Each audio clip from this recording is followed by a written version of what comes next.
الحمد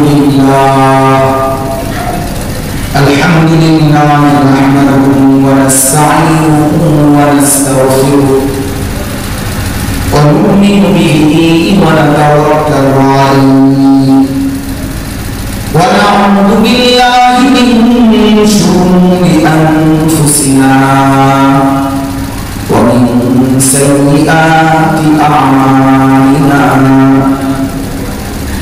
من يهده الله فلا مضل له ومن يضلله فلا هادي له ونشهد أن لا إله إلا الله وحده لا شريك له ونشهد أن سيدنا وحبيبنا ومولانا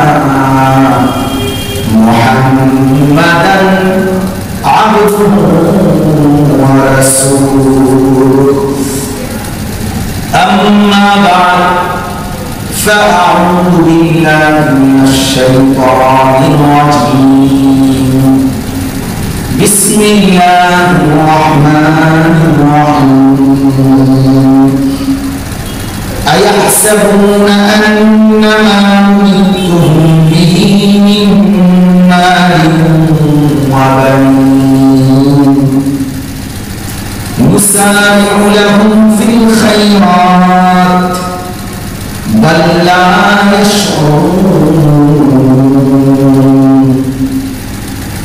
إن الذين هم من خشية ربهم مشفقون والذين هم بآيات ربهم يؤمنون والذين هم بربهم لا يشركون والذين يؤتون ما آتاهم وقلوبهم وجلة أنهم إلى ربهم راجعون أولئك يسارعون في الخيرات وهم لا سابقون صدق الله العظيم.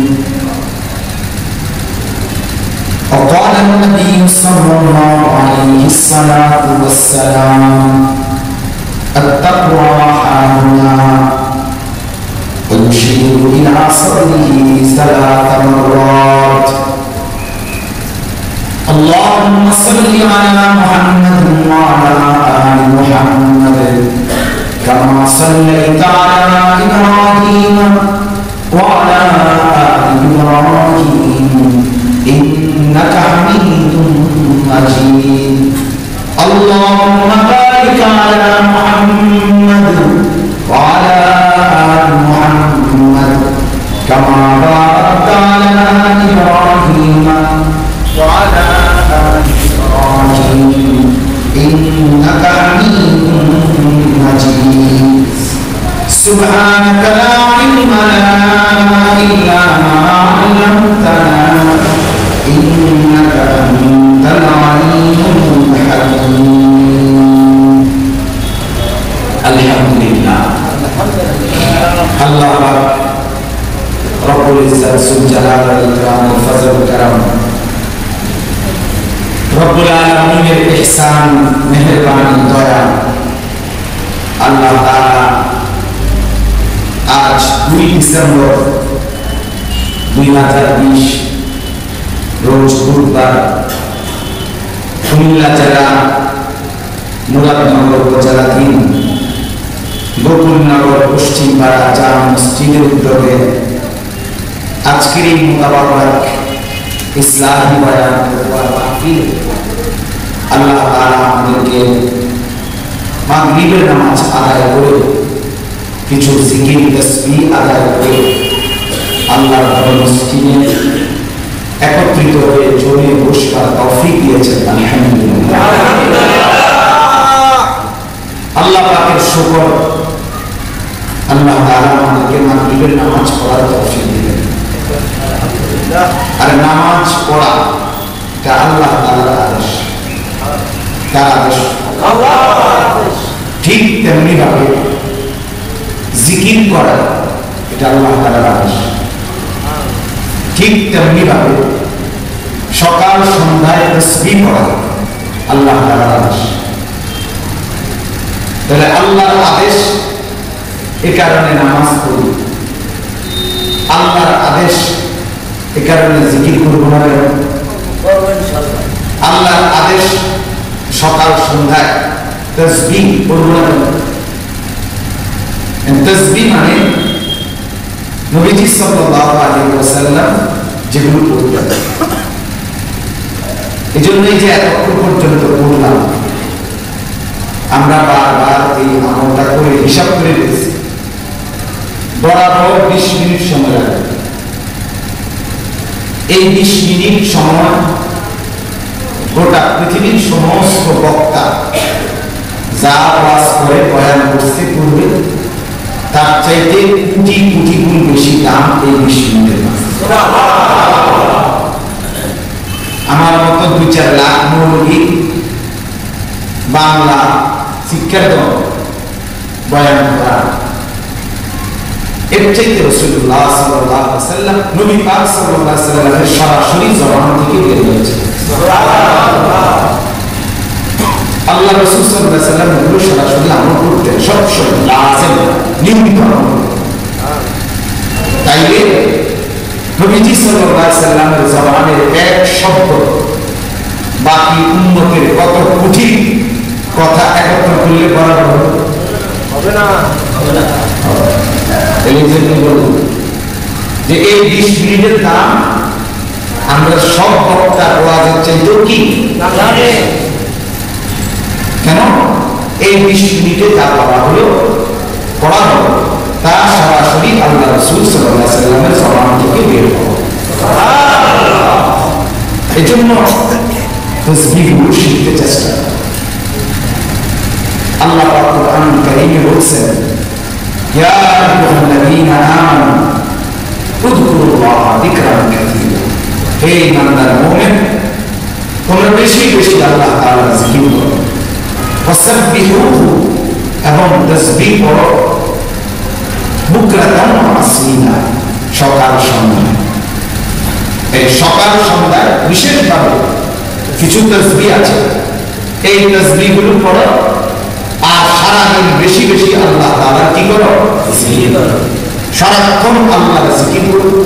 কখনো বলবা সুবহানাল্লাহ, কখনো বলবা আলহামদুলিল্লাহ, কখনো বলবা আল্লাহু আকবার, কখনো বলবা লা ইলাহা ইল্লাল্লাহ, কখনো বলবা আস্তাগফিরুল্লাহ আস্তাগফিরুল্লাহ, কখনো বলবা দুরূদ শরীফ সাল্লাল্লাহু আলাইহি ওয়াসাল্লাম সাল্লাল্লাহু আলাইহি ওয়াসাল্লাম। এক এক সময় এক একটা, কখনো সবগুলো একত্রে করবা। মানে সারাক্ষণ যেন এমন আমল থাকে যে আল্লাহ পাকের নাম একটু পর পর আমার জবানে কি হচ্ছে? উচ্চারিত হচ্ছে। এর অর্থই হলো বেশি বেশি আল্লাহ তাআলার জিকির করা। আর সকাল সন্ধ্যায় বিশেষভাবে আল্লাহ পাক বলেন তাসবিহ পড়ো।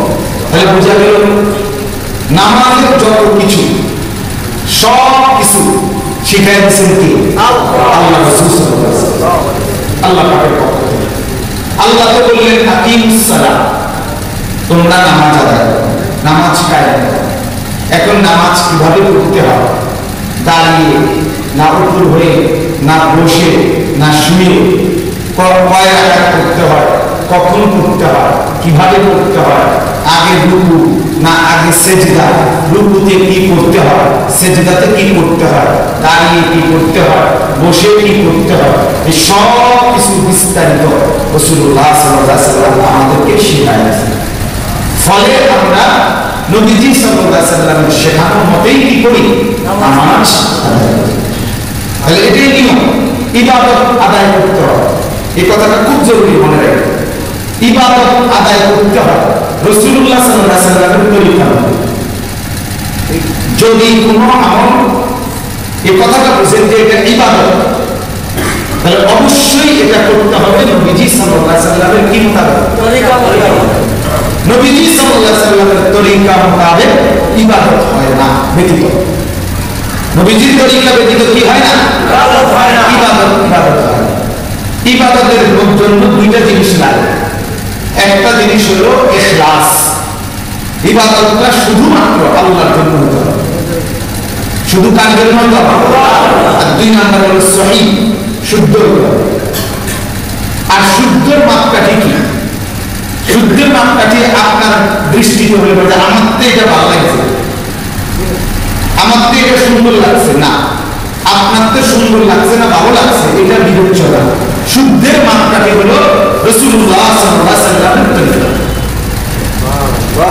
নবীজির তরিকাটাই কি? শুদ্ধ।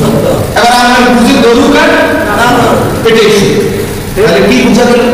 যে একমাত্র আল্লাহর জন্য হতে হবে আর রাসূলুল্লাহ সাল্লাল্লাহু আলাইহি ওয়াসাল্লামের তরিকায় এই দুই জিনিস যুক্ত না হলে কোনো ইবাদত হয় না। ওযু আপনার মন মতো করলে হবে না, নামাজ আপনার মন মতো করলে হবে না, তাসবিহ গুলো অতএব আপনার মন মতো করলে। এজন্য যেহেতু নবীজি সাল্লাল্লাহু আলাইহি ওয়াসাল্লাম নামাজ শিখাইছেন, ভাইয়া এটা দেখার কিছু নাই, এদিকে তাকান। নামাজ রাসূলুল্লাহ সাল্লাল্লাহু আলাইহি ওয়াসাল্লাম শিখিয়েছেন, ফলে আমরা এখন কিভাবে পড়ব? আমরা যদি বুদ্ধি করি, খেয়াল করি যে 2 রাকাত নামাজের মধ্যে 4টা সিজদা আমি যদি একত্রে দিয়ে দেই হবে না? 2 রাকাত নামাজের মধ্যে 2টা রুকু একত্রে দিয়ে দিলে হবে না? যে দুই মোট সাওয়া এই দুই তো হইছে, 4টার বেশি তো দিছি না, 6টা তো দিছি না, হবে এতে? কেন হবে না? রাসূলুল্লাহ সাল্লাল্লাহু আলাইহি ওয়াসাল্লামের তরিকা মোতাবেক হচ্ছে। অতএব ঠিক তেমনি ভাবে জিকির হতে হবে আল্লাহর আদেশ। তাহলে বুঝা গেল জিকির ইবাদত। জিকির ইবাদত কিনা? হতে হবে কার তরিকা? ভাই এটা জানাবেন না, আপনার সুবিধার জন্য সকলের অসুবিধা করা যাবে না। জি, 2 নাম্বার হলো তাসবিহ পড়তে বলছে কি? আল্লাহ।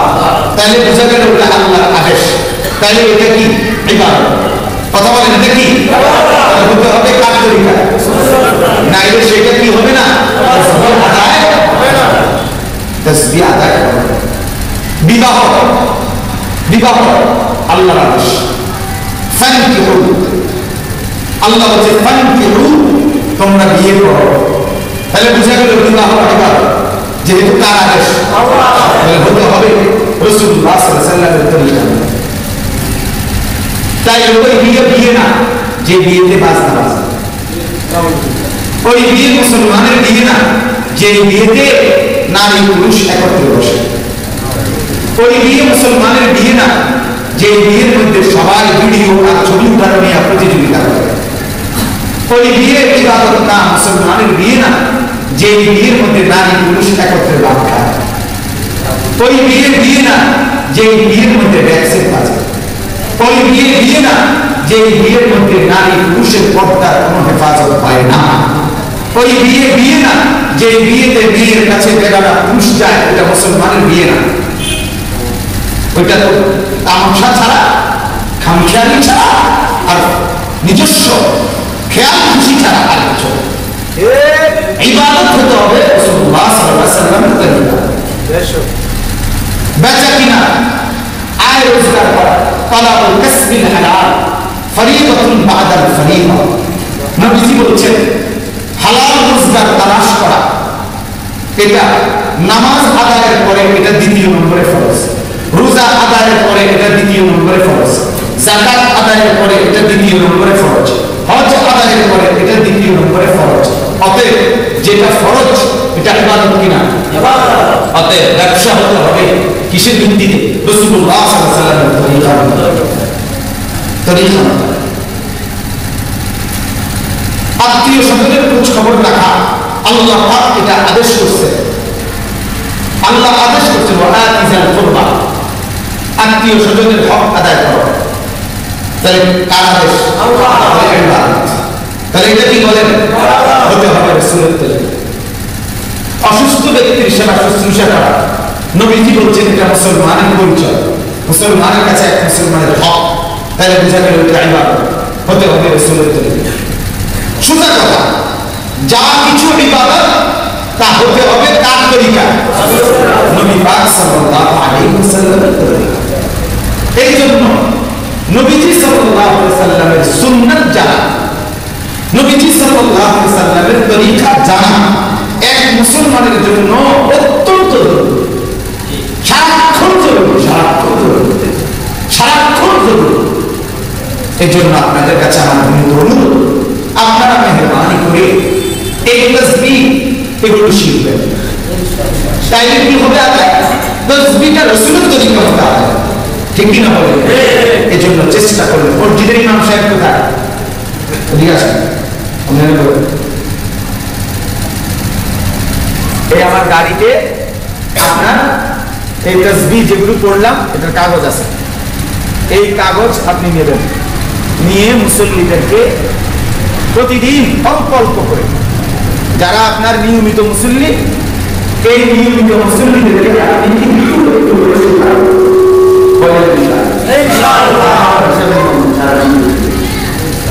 বুঝছেন? আল্লাহুম্মা আনতাস সালাম ওয়া মিনকাস সালাম তাবারাকা ইয়া যাল জালালি ওয়াল ইকরাম। এই মনে করেন এইটা আপনি 15 দিন পড়ান, ফজরের পরে একটু মস্ক করেন, এশার মাগরিবের পরে একটু পড়ান, তাইলে দেখবেন 15 দিন পরে, 20 দিন পরে এই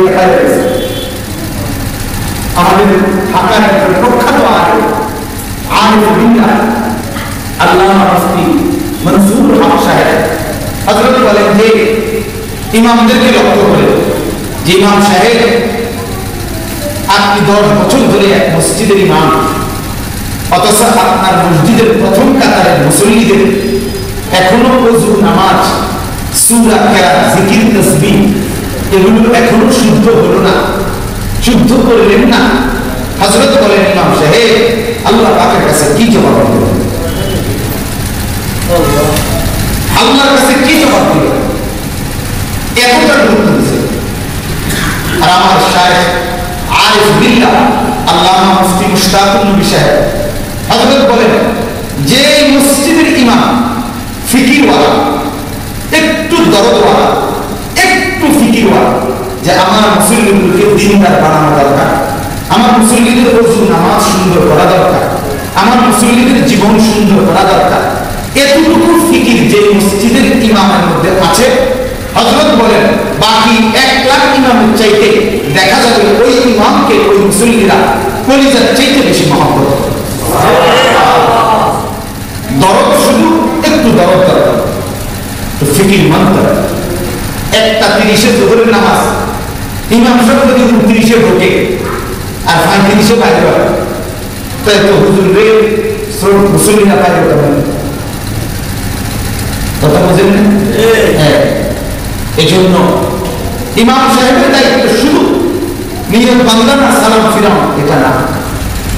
ইমাম আল ইমাম যামিন, আল্লাহ রাসূল সাল্লাল্লাহু আলাইহি ওয়াসাল্লাম বলেন ইমাম হচ্ছে জামিন, মানে পুরা মুসল্লিদের জিম্মাদার। এই মুসল্লিগুলোর ঈমান, আমল, এই মুসল্লিগুলোর নামাজ, রোজা, বন্দেগী, ইবাদত, আহকাম সবকিছুর ব্যাপারে খোঁজ খবর রাখা, দিক নির্দেশনা করা, এটা ইমামের দায়িত্ব। কথা বুঝেন? পাবলিক শুনতে চাইবে না, পাবলিক পড়তে চাইবে না, পাবলিক বুঝতে চাইবে না, পাবলিক মানতে চাইবে না, এটা আপনাকে আপনার মেহনত করতে হবে। কথা বলেন? সব যদি বুঝিয়ে এলায় তার ওয়াজের কি দরকার? তো বুঝিয়ে ছাড়ছে না। সব যদি গুনাহ বাগদাদি হয়ে যায়, সব যদি রাবেয়া বস্তি হয়েই যায়, তো শাস্তি হবে। তো ইসলামী বয়ানের কি দরকার, ওয়াজের কি দরকার, ঠিক কি না? তাহলে অতএব এটা আমাদের দায়িত্ব, এটা আমাদের উপরে জিম্মা। আমরা নবীজির ওয়ারিস, আলেম না। এর মানে হলো নবীজি সাল্লাল্লাহু আলাইহি ওয়াসাল্লামের 23 বছরের সমস্ত মেহনতের ওয়ারিস মানলাম। নবী যত শাখায় কাজ করতেন তত শাখায় কাজ করা উম্মতের উলামায়ে কেরামের জিম্মাদারি। এজন্য ফিকির মানব। এক মাস যদি থাকে মসজিদ তো এক মাস ফিকির করবে। যদি মনে করেন আর এক সপ্তাহ থাকবে তো এক সপ্তাহে ফিকির করবে। যদি মনে করেন 1 ঘন্টা আছে মসজিদে 1 ঘন্টা তারপরে বিদায়, তো ওই 1 ঘন্টা উম্মতের মুসল্লিদের ঈমান আমলের ফিকির করবে। ফিকিরের দাম বেশি। ফিকিরের কি বেশি? দাম বেশি। তাফাক্কুর সাআতি খায়রুম মিন ইবাদাতি 60 সানা। এক মিনিটের এক মুহূর্তের ফিকির আল্লাহ রাসূল বলেছে 60 বছর নফল ইবাদতের সওয়াব বেশি। ফিকির করবে। এই আজকে এই মজমা হয়েছে, একটা ফিকির না করলে হতো? কথা বলবেন না? আজকের এই আয়োজনটা হয়েছে যে একটা ফিকির হয়েছে কিনা আপনাদের দিকে আসছে, বয়ান করা দরকার, ওলামায়ে কেরামের নসিহত শোনা দরকার, এই ফিকির। ফলে কি হলো?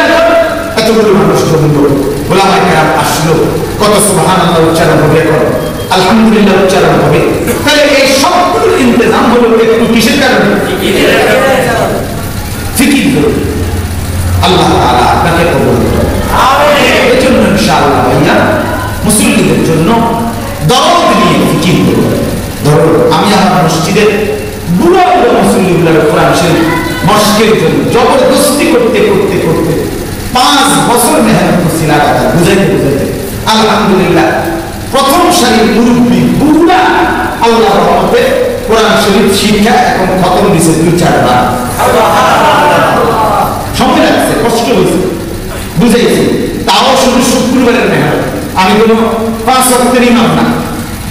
আমার মসজিদ ফরদাবাদ বাজার মসজিদ, তো এই রামচন্দ্রপুরে পড়ে, তো ওইখানে আমি শুধু জুমা পড়াই। দূরে আমি সপ্তাহে যাই জুমার আগে দিয়া, জুমার পরে আবার আইসা এইটুকুর ভিতরে বুঝাইতে বুঝাইতে পরে আলাদা মুআল্লিম বানাইয়া ওইখানে রাখাইছি 4 মাস। এক হুজুর রাইয়া মুসলিমরা যাতে কোরআন পড়তে শিখে তারা খাওয়াইছে। এরপরে বলছি কোনো হাদিয়া দিতে হবে না, আমি বুঝ করি। পরে তারাই দিছে অনেক টাকা পয়সা হাদিয়া ওই হুজুরের। কিন্তু লাভ হয়েছে কি, প্রায় 100 মতো মুসলিমের কোরআন শরীফ শুদ্ধ হয়ে গেছে। এজন্য আমার দোস্ত ফিকির করতে হবে এক মসজিদ যেন প্রাণবন্ত হয়। মসজিদ হওয়ার কথা ছিল সবচেয়ে বড়, যে মসজিদের দরজা কখনো বন্ধ হওয়ার কথা না। এই পৃথিবীতে সবচেয়ে প্রাণবন্ত, এই পৃথিবীর সবচেয়ে ব্যস্ততম জায়গা হওয়ার কথা ছিল মসজিদ। মসজিদ আজ 2 রাকাত সুন্নাত পড়েই মুয়াজ্জিন খাড়ায় দেয়, ভাই বারান্দা করেন, পরে ফ্যান নিব, কথা বুঝেন, ফ্যান নিব, কত বলে যে আপনি কি কয় লাইট নিব, তাড়াতাড়ি বাড়ি করে দেবেন। তাই মসজিদ হয়ে গেল মানে তাড়াতাড়ি বাড়ি হওয়ার জায়গা না। মসজিদ সবচেয়ে ইত্মিনানের জায়গা। আল্লাহ রাসূল বলছে পানির মধ্যে মাছ যেমন প্রশান্তিতে থাকে, এক ইমানদার মুমিন মসজিদে এরকম প্রশান্তিতে থাকে।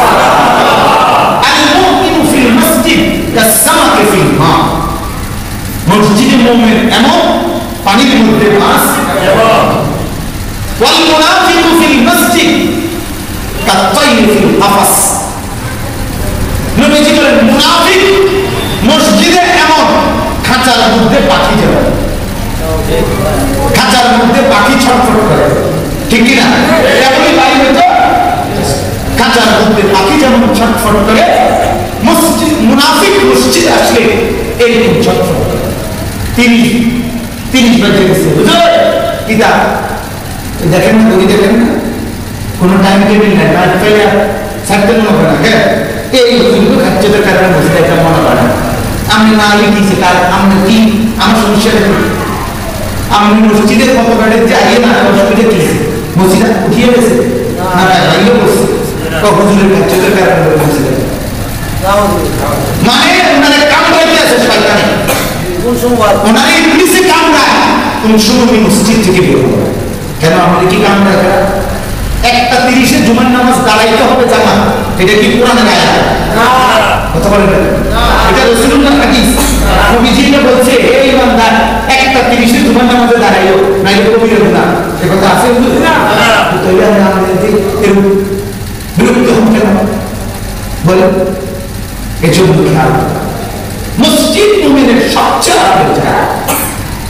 আল্লাহ নবী সাল্লাল্লাহু আলাইহি ওয়াসাল্লাম বলেন 7 ধরনের ব্যক্তিকে আল্লাহ তাআলা হাশরের মাঠে আল্লাহর আরশের নিচে জায়গা দান করবেন। সুবহানাল্লাহ। ইয়াউমা লা যিল্লা ইল্লা যিল্লু, যেদিন আল্লাহর আরশের ছায়া ছাড়া আর কোনো ছায়া থাকবে না। এসব পরে কি বয়ান যায়?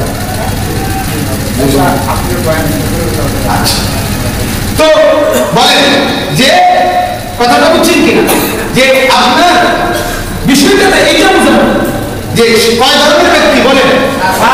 আল্লাহ রাসূল সাল্লাল্লাহু আলাইহি ওয়াসাল্লাম বলেন একজন হলো এর মধ্যে রাজুলুন কলবুহু মুআল্লাকুন বিল মাসাজিদ। সুবহানাল্লাহ। ওই ব্যক্তি যার অন্তরটা আল্লাহর ঘর মসজিদে ঝুলে আছে। সুবহানাল্লাহ। মসজিদের সাথে তার দিল লেগে গেছে, মসজিদের সাথে তার দিল লেগে গেছে। মসজিদে কখন যাবে অস্থির হয়ে যায়, নামাজ কখন পড়বে অস্থির হয়ে যায়। আমার শায়েখ আরিফ বিল্লাহ আল্লামা মুফতি মুশতাকুল সাহেব হযরতকে আমি যত সময় দোয়া করতে দেখছি, দোয়ার মধ্যে বারবার কথা প্রায় বলে, আল্লাহ জীবনের শেষ নামাজটাও মসজিদে জামাতের সাথে পড়ার তৌফিক দিন। আমিন। জিন্দেগীর শেষ নামাজটাও জামাতের সাথে পড়িবে তৌফিক দিন। তাহলে মসজিদের সাথে কি লেগে গেছে? আল্লাহ দিন লেগে গেছে।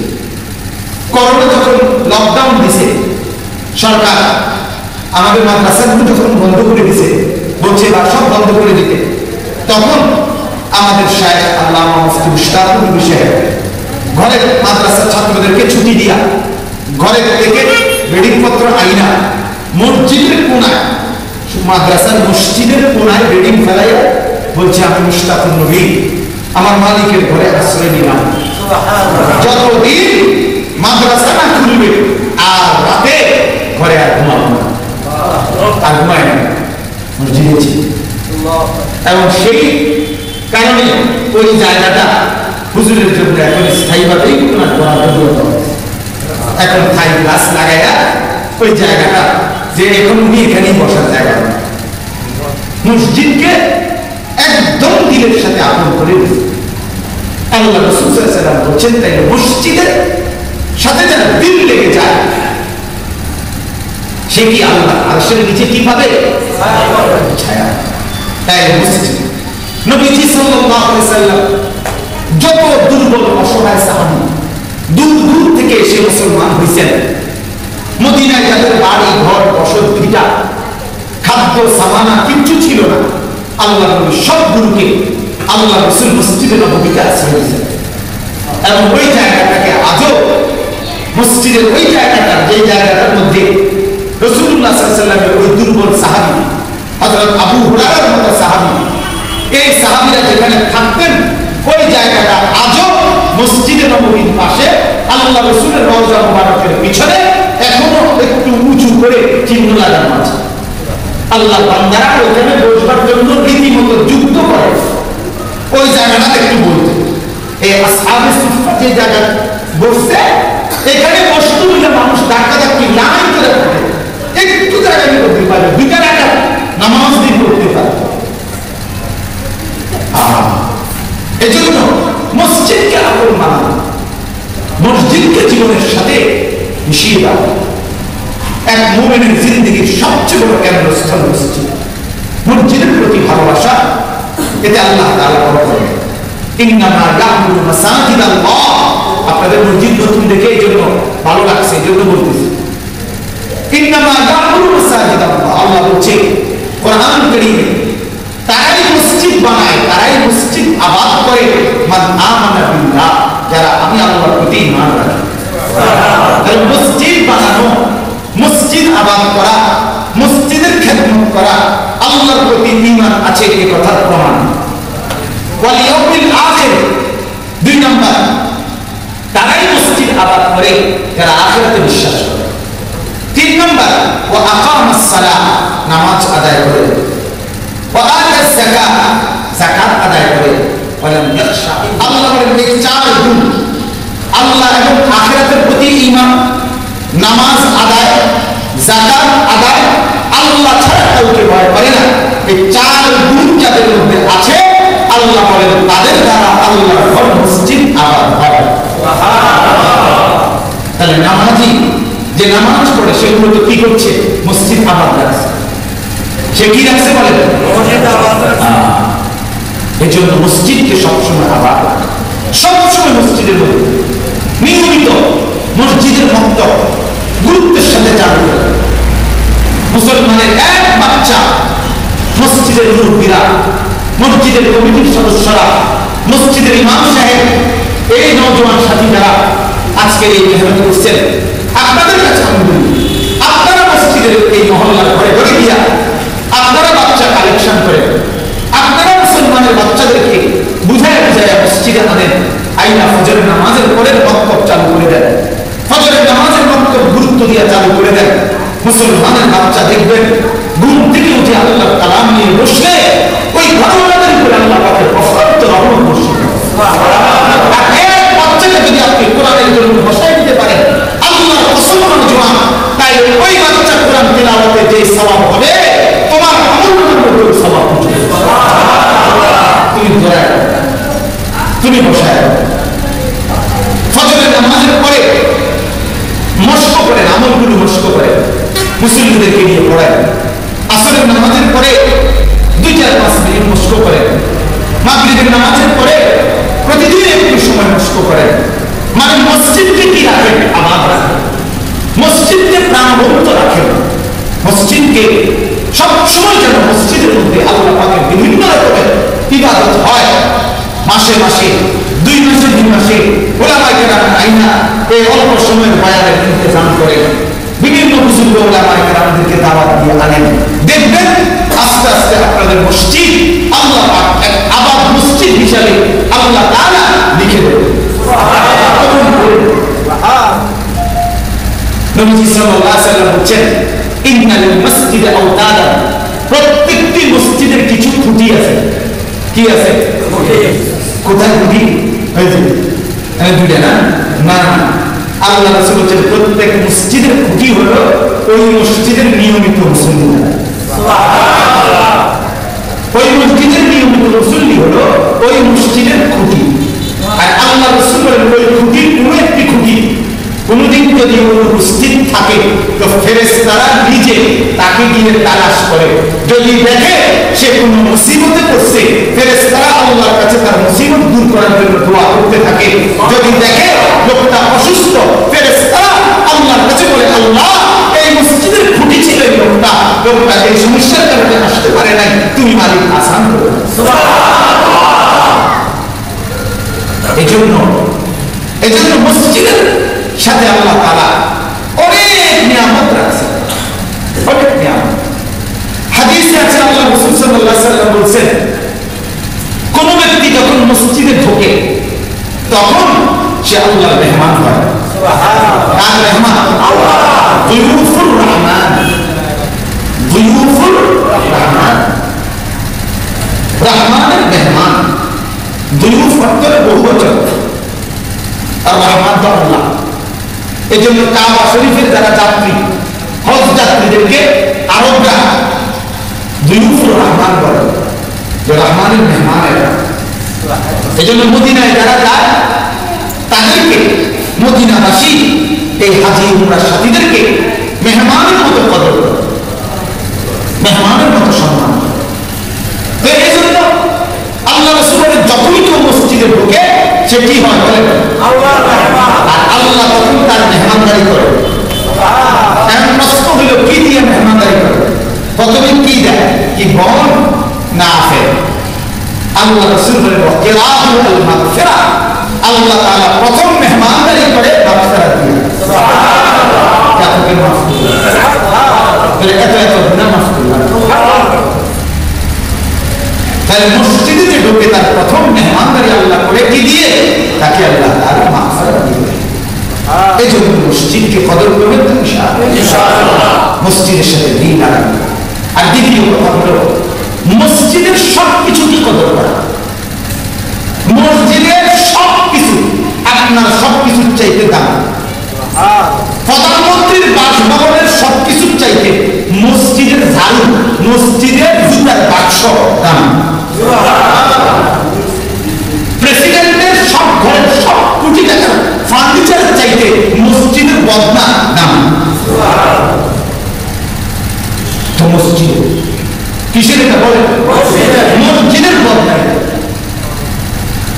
মসজিদের মোমবাতি, মসজিদের মেসবাতি, মসজিদের ঝাড়ু, মসজিদের জুতার বাক্স, মসজিদের টাইলস, মসজিদের কার্পেট, এটা মসজিদের সামানা।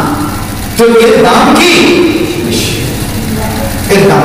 অতএব মসজিদের সবকিছুকে কদর করা, সবকিছুকে সম্মান করা, এমন কোনো আচরণ না করা যার দ্বারা মসজিদের হুরমাত মানে সম্মান ইজ্জতে ঘাটতি হয়। আল্লাহ কোরআন কারীমে বলেছেন, "ওমান মুআজ্জিম শাআইরাল্লাহ ফাইন্নাহা মিন তাকওয়াল কুলুব।" আল্লাহ বলেন, যারা আমার নিদর্শনাবলীকে সম্মান করে আমি আল্লাহ তাদের অন্তরে তাকওয়া দিয়ে দেই। তাদের দিলের মধ্যে কি দিয়ে দেই? আর তাকওয়া যার দিলে আছে তার ঠিকানা জান্নাত। জান্নাত আল্লাহ বানাইছেন মুত্তাকিদের জন্য। উইদ্দাত লিল মুত্তাকিন, আল্লাহ বলে জান্নাত বানানো হয়েছে মুত্তাকিদের জন্য। তাই আল্লাহর নিদর্শনাবলীকে সম্মান করা, তাতে কি হয়? আল্লাহ পাক অন্তরে কি দেয়? তাকওয়া বানায়। এখন আল্লাহর নিদর্শনাবলী চারটা। কয়টা? চারটা। এক নাম্বার কিতাবুল্লাহ, আল্লাহর কিতাব, এই যে কোরআন, এটাকে সর্বোচ্চ আজমত করা। এর এক এক পৃষ্ঠা, এই কোরআন কারীমের এক এক পৃষ্ঠার এক এক শব্দ, কোরআনের এক এক অক্ষর আল্লাহর ঘর কাবার থেকে দাঁড়ানো। কোরআনের প্রতি শব্দের দাম, একটা অক্ষরের দাম আল্লাহর ঘর কাবা এটার চাইতে দাম। কেন? কেন? ওইটাও আল্লাহর ঘর, এটাও আল্লাহর ঘর, তাহলে এটার চাইতে এটা দামি বেশি কেন? কারণ হলো এটার প্রতি অক্ষর আল্লাহর জাতের সাথে, আল্লাহর সত্তার সাথে আল্লাহর কোরআন, আল্লাহর যে অস্তিত্ব আছে না, আল্লাহ কি জানেন আল্লাহ কেমন, কিন্তু আল্লাহর একটা জাত আছে কিনা, আল্লাহর একটা অস্তিত্ব আছে কিনা, নাই জিনিসটা কি করে আল্লাহ, না আছে জিনিসটা আছে, তাই আল্লাহ আছেন কিনা বলে আল্লাহর জাতের সাথে আল্লাহর অস্তিত্বের সাথে মিশে আছে আল্লাহর কোরআন। আর কাবা ঘর এটা আল্লাহ, কিন্তু এটা আল্লাহর জাতের সাথে না, এটা আলাদা। এটা আল্লাহর জাতের মধ্যে, ঘরটা তো আলাদা। কোরআন কোথায়? আল্লাহর জাতের মধ্যে। যেটা আল্লাহর জাতের সাথে মিশে আছে এটা আল্লাহ থেকে বিচ্ছিন্ন যে ঘর, ওটার চেয়ে দাম। এই জন্য কোরআনের এক এক অক্ষরের দাম তার চেয়ে বেশি, কাবা ঘরের চেয়ে বেশি। তাই কোরআন কারীমকে ইজ্জত করা, সম্মান করা। কোরআনকে সম্মান করে না তার জীবনে অন্য কিছু দিয়ে সম্মান আসে না। কোরআনবিহীন মানুষ মানুষ হয় না, কোরআনবিহীন মানুষ মানুষ হয় না। কোন মুসলমানের বাচ্চা কোরআন পড়তে পারে না, কসম করে সে মানুষ হয় না। আমি চ্যালেঞ্জ করলাম, আমি বললাম মুসলমানের যে বাচ্চা আল্লাহ কোরআন পড়তে পারে না, আল্লাহর কোরআন যে বাচ্চা তেলাওয়াত করে না, যে খবর কোরআন শরীফ পড়ে না, এরা এখন মানুষ হয় না, মানুষ হয় না, মানুষ হয় না। এরা ভাত খায়, ভাত জানুয়ারে খায়, এরা ঘুমায়, ঘুম জানুয়ারে খায়, এরা বউ বাচ্চা পালে, বউ বাচ্চা জানুয়ারে আছে, এরা ঘরের অনেক মাল সামান আছে, ঘরের জঙ্গলের জানুয়ারের অনেক মাল সামান আছে, এদের বিরাট বাড়ি, জানুয়ারের বাড়ি এত বড়। কোরআনবিহীন মানুষ মানুষ হয় না। কথা বুঝছেন? এই জন্য দোস্ত, যার সন্তানকে কোরআন থেকে বঞ্চিত করলেন আপনি তাকে কিছুই দিলেন না। মনে রাখবেন, যে তার ছেলেকে কোরআন থেকে বঞ্চিত করলেন আল্লাহর কসম আপনি আপনার ছেলেকে কিছুই দেন না। মুসলমান হিসেবে সে কিছুই পায় না। বাড়ি কিনে দিয়েছেন, দূর বাড়ি করে দিয়েছেন, ভুয়া ফার্নিচার কিনে দিয়েছেন, ভুয়া বিদেশে বানাইছেন, তারে দূর বিদেশ ভুয়া, ধোকা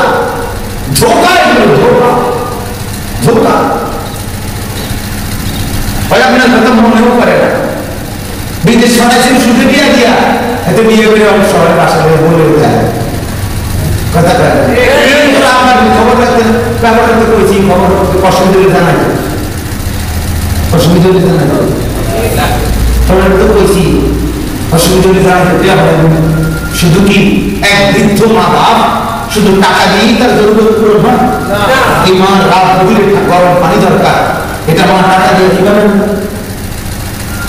এই মা রাত গভীরে ভোরবেলায় তার একটু ভালো নাস্তা খাওয়া দরকার এই নাস্তাটা সে এই মুহূর্তে কোথাও টাকা দেব টাকা দিয়ে কি সব হয়ে যায় হ্যাঁ কোরআন থেকে যাকে বঞ্চিত করলেন তার কিছুই দিলেন তার থেকে কিছুই পাবেন কোরআন ওয়ালা সন্তান নেক সন্তান কোরআন ওয়ালা সন্তান নেক সন্তান আর ওয়ালাদিন সালিহিন ইয়াদউ লাহু নবী বলছে ওই সন্তান বাবার মৃত্যুর পরে কামে লাগে যে সন্তান নেক সন্তান হয় এবং সে নিজের বাবার জন্য দোয়া করে নিজের বাবার জন্য মায়ের জন্য দোয়া ইয়াদউ লাহু কথা বুঝে শুনেন ইয়াদউ লাহু তো সে দোয়া করে আর দোয়া পড়ায় না নবী এই কথা বলছেন ওই ডাইল দিয়ে দোয়া পড়ায় আমার নবী বলেছেন দিয়া এটা তো দোয়া পড়াইছে দোয়া করছেন না বুঝলেন দোয়া পড়ানো আর দোয়া নিজে করা এক কথা না আপনি তো দোয়া পড়াইছেন দোয়া করেন না দোয়া পড়াইছেন দোয়া করেন না নবী বলছে যে সন্তান তার বাবা মার মৃত্যুর পরে নিজে দোয়া করে ওই সন্তান নেককার ওই বাবা সফল ওই বাবা কিয়ামত পর্যন্ত তার দোয়া পেতে থাকে আজ জানাজা বাবা জানাজার দিন সন্তান জানাজার লাশের সামনে দাঁড়াইয়া আল্লাহুম্মা ইগফির লিহাইয়িনা ওয়া মাইয়িতিনা ওয়া শাহিদিনা ওয়া গায়বিনা ওয়া সাগীরিনা ওয়া কাবীরিনা ওয়া যাকারিনা ওয়া উনসানা اللهم من أحييته منا فأحيه على الإسلام ومن توفيته منا فتوفه على الإيمان এটা হলো নবীজির শেখানো আল্লাহ রাসূলের শেখানো নবীজির জবানে উচ্চারিত দোয়া যেটা মা বাবার জন্য নবী শিখাইছেন তাই এই ছেলেটা তার বাবা মার জন্য তার লাশের জানাজা পড়াইবার সময় নিজের ছেলেটা এই দোয়াটা করতে পারলো না এরপরে 18টা গরু দিয়া জব করে খাওয়ানোর চাইতে এই যে দোয়া করতে পারলো না এর চাইতে বড় বদনসিব ওই মা বাবার জন্য আর কিছু নাই গরু দিয়ে বেহেশতে যাইতে আমি বুঝছি না আপনারা ভুলে বলতে পারেন ওই সাই গরু দিয়ে বেহেশতে যাবে না এত রঙ না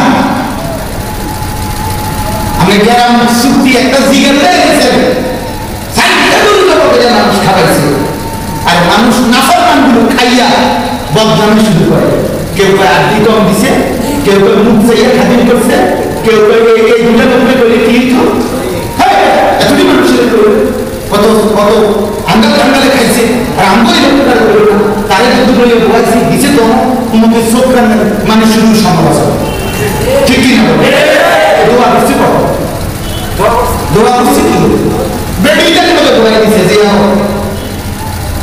আমার মসজিদে আমি পরিষ্কার ঘোষণা দিয়েছি আমার কোনো দাওয়াত কোন ধরনের তামাশা মহিলার সাথে মানুষের খাওয়া মহিলা সহ হয় আশ্চর্য কথা দিনকে বিসর্জন দিয়ে আল্লাহর বিধান লঙ্ঘন করে আল্লাহ তাআলা তোমার নেকি দিতে বুঝে দিয়েছেন কথা বলেন এটা আমার শাসের কথা নয় বুঝে দিয়েছেন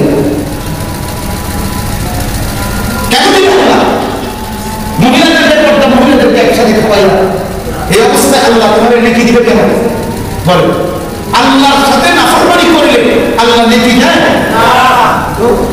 এই জন্য এক নাম্বার হলো কিতাবুল্লাহ কোরআনকে ইজ্জত করা আর কোরআনের ইজ্জত মানে শুধু কোরআন শরীফ দুধের জন্য মসজিদে জমা দিয়েছেন এটা না কোরআনকে জীবনের সাথে দাও কোরআনকে সন্তানদের জন্য পছন্দ করা এই জন্য বাপ সন্তানকে কোরআন থেকে বঞ্চিত করবেন কোরআন থেকে বঞ্চিত সন্তান হাজারো বন্ধ পরিচিত হয় আজ যত চোর কোরআন বিহীন আজ যত ডাকাত কোরআন না থাকার কারণে আজ যত দুর্নীতিবাজ কোরআন থেকে বঞ্চিত থাকে আজ যত সুদখোর হারামখোর কোরআন থেকে বঞ্চিত থাকে জেনা করতে চাই, কোরআন থেকে বঞ্চিত করা। আজ পরে মেয়েরে উত্তপ্ত করে যে যুবক অসংখ্যতা, কোরআন থেকে বঞ্চিত হওয়া। আজ দাঁড়াই পেশাব করে যে যুবক, কোরআন থেকে বঞ্চিত হওয়া। সারা রাত মোবাইলে অস্থির ছবি দেখে যে যুবক, কোরআন থেকে বঞ্চিত হওয়া। আজ যে মেয়ে বেপর্দা চলে, কোরআন থেকে বঞ্চিত হওয়া। যে স্ত্রী বেপর্দা চলে, কোরআন থেকে বঞ্চিত হওয়ার কারণে। যে মা এখনো বুড়ো হয়ে গেছে, বিড়িখানা ছাড়তে পারে না, কোরআন থেকে বঞ্চিত হওয়ার কারণে। যে মা এখনো বুড়া দাদা টেলিভিশনে সাহায্যে বসে নর্তকী দেখা এখনো ছাড়তে পারে না, মূল কারণ কোরআন থেকে বঞ্চিত হওয়ার কারণে। কোরআন তাদের জীবনের বিষয়, তাদের জীবন হাজারো মন্দ পরিচয়ে পরিচিত হয়। এজন্য সন্তান কোরআন থেকে বঞ্চিত না, নিজেকে কোরআন থেকে বঞ্চিত না, কোরআন বিহীন জীবন সুন্দর হয়। ইন্নাল্লাহ ইয়ারফাউ বিহাদাল কিতাব আকওয়াম ওয়া ইয়াদাউ বিহি আখারিন। নবী বলছে এই কোরআন কাউকে ইজ্জত দেওয়া না, এই কোরআন কাউকে বেইজ্জত করে। এই কোরআন বেলালের মতো নিগ্রু হাবশী গোলামকে ইজ্জতওয়ালা বানাইছে। নবীজির মসজিদের মুয়াজ্জিন বানাইছে। আর এই কোরআনের সাথে নাফরমানি আবু জাহেলের মতো শ্রেষ্ঠ মানুষ ছিল না। আবু জাহেল মক্কার সবচেয়ে সম্মানিত মানুষ ছিল। আবু জাহেলের উপাধি ছিল আবুল হিকাম, বুদ্ধিমানের বাপ। সমস্ত পরামর্শ মানুষ তার থেকে নিত। পুরানা মক্কা নেতৃত্ব দিত আবু জাহেল। সেই আবু জাহেলের মতো নেতৃস্থানীয় ব্যক্তি শুধুমাত্র কোরআনের সাথে আল্লাহ রাসূলের সাথে নাফরমানি করার কারণে হয়ে গেল কি ঘৃণিত। ঘৃণিত হলো কিনা? আজ আপনাদের কাছে ঘৃণিত কিনা বলে? ফেরাউন আল্লাহর নাফরমানি করার কারণে ঘৃণিত কিনা বলে? নমরুদ ঘৃণিত কিনা বলে? ঘৃণিত। ফেরাউন আজকে বেলালের নামে কত লক্ষ লক্ষ মানুষ আছে, আর ফেরাউনের নামে কয়জন? আবু জাহেলের নামে কয়জন? নমরুদের নামে কয়জন? ফেরাউনের নামে কোনো কুত্তার নাম না। কথা বলে নমরুদের নামে কোনো কুত্তার নাম না। কুত্তার নাম নাই, কুত্তার নাম না। ইউরোপ আমেরিকার কোনো কুত্তার নাম না কেন ফেরাউন? তার মানে কাফেরদের, তারা তো কাফের। তো তোরা তো তোদের নেতা ফেরাউনের সম্মান করা উচিত। কত তোদের মতো কাফের ওই তারা যদি কুত্তার নাম রাখেন, তাদের কাছে তো ঘৃণিত। এই জন্য নাফরমান গোটা কায়নাতের কাছে ঘৃণিত হয়, গোটা সৃষ্টি জগতের কাছে ঘৃণিত হয়। এই জন্য দোস্ত, কোরআন থেকে সন্তানকে বঞ্চিত না করি, দিন থেকে বঞ্চিত না করি। 2 নাম্বার, রাসূলুল্লাহ আল্লাহ নিদর্শন কয়টা? 1 নাম্বার কিতাবুল্লাহ। কিতাবুল্লাহ মানে কি? 2 নাম্বার রাসূলুল্লাহ সাল্লাল্লাহু আলাইহি ওয়াসাল্লাম, নবীজি। তাকে পুরো সম্মান করা, তার জীবনের সবকিছু গ্রহণ করা, এটা হলো অন্তরের তাকওয়া। আল্লাহ পাক তাকে মুত্তাকি হিসেবে কবুল করেন। যে কাকে মহব্বত করে? রাসূল সাল্লাল্লাহু আলাইহি ওয়াসাল্লামের সম্মান। আর নবীজির সম্মান হলো নবীজির অনুসরণ। নবীজির মহব্বত, নবীজির মহব্বত বিহীন, অনুসরণ বিহীন মহব্বত হয় না, অনুসরণ বিহীন সম্মান হয় না। রাবিয়া বসরি বলছে, ইন্নাল মুহিব্বা লিমান ইউহিব্বু ইউতাউ। হে মানুষ শোনো, যে যাকে ভালোবাসে সে তাকে অনুসরণ করে, সে তার মতো সাজায়। যুবকের চুল দেখলে বোঝা যায় অমুকের মতো, যুবকের প্যান্ট দেখলে বোঝা যায় অমুকের মতো, যুবকের হাঁটা দেখলে বোঝা যায় অমুকের মতো। হ্যাঁ, অমুকের মতো। কোট দেখলে বোঝা যায় আওয়ামী লীগ। কথা হয় না? দেখলে বোঝা যায় গেটিং চলাফেরা কি ঠান্ডার দেখলে বোঝা যায় সরকার দলীয়। আর গেড়ি লাইট করে আনন্দ দেখলে বোঝা যায় বিএনপি, মানে ওনার আগে বড় নেই। কথা বুঝাই গেল, মানে লজ্জাটা হয়েছে ক্ষমতা থাকা না থাকা। তার মানে কি বুঝা গেল? যে অবস্থা দেখেই বোঝা যায় হালাল হারাম। অতএব এটাই প্রমাণ করে। এই জন্য নবী পাক সাল্লাল্লাহু আলাইহি ওয়াসাল্লামের সুন্নাত যার মধ্যে আছে, নবীজির অনুসরণ যার মধ্যে আছে, তাকে দেখলেই বোঝা যায় সে নবীকে মুখী, সে নবীজিকে সম্মান করে। জীবনে মিসওয়াক করলেন না, নবীজিকে ভালোবাসেন? জীবনে ইতিকাফ করলেন না, নবীজিকে ভালোবাসেন? হ্যাঁ, তাহলে জীবনে টয়লেট পেপার ব্যবহার করলেন না, নবীজি কি ভালোবাসেন? ভালোবাসা কিভাবে হয়? স্ত্রী বেপর্দা, নবীর স্ত্রীটা বেপর্দা ছিল না। মুখের মধ্যে বিড়ি, নবীজি এরকম দুর্গন্ধময় জিনিস মুখে দিয়েছেন না। টেলিভিশনের নাটক সিনেমা দেখলেন, নবীজি এটা দেখছেন না। মেয়েটাকে বেপর্দা বাজারে ছেড়ে দিলেন, নবীজি এমনটা করছেন না। স্ত্রী বেপর্দা বাজারে ছুটলো, এটা কি রাসূলুল্লাহ করছেন না। ঘরওয়ালারা কেউ নামাজ পড়ে না, এটা কি নবীজির ঘরে এমন ছিল না। তো নবী প্রেম করলেন কিভাবে? রাসূল প্রেম কিভাবে হবে? আল্লাহ নবীকে কিভাবে ভালোবাসেন? বিড়ি খাইলে নবীকে ভালোবাসে কেমনে? চা দোকানে আড্ডা মারলে নবীকে ভালোবাসে কেমনে? নাটক সিনেমায় নর্তকীর নাচ দেখলে ভালোবাসে কিভাবে? বলেন, নওজোয়ান দাড়ি না রাখলে রাসূলকে ভালোবাসে কিভাবে? বলেন আপনি, বলেন আপনি ইনসাফের সাথে বলেন। আজ ফ্রান্সের আফ্রোমানরা যদি রাসূলের ব্যঙ্গচিত্র করে, তাইলে এটা যদি অপরাধ হয়, এটা অবশ্যই অপরাধ, এটা অবশ্যই অন্যায়। এই জালেম, এই কাফেররা, আরে এই বেঈমানরা, এরাও জানে এদের ঠিকানা জাহান্নাম। এরা আরো বিদ্রুপ করুক, কিচ্ছু করে না।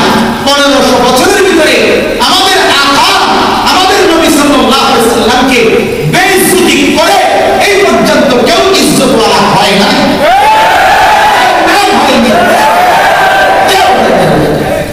কোন বেঈমানের নাম ইতিহাসে নাই, কোন জানোয়ারের নাম কেউ স্মরণ করে না।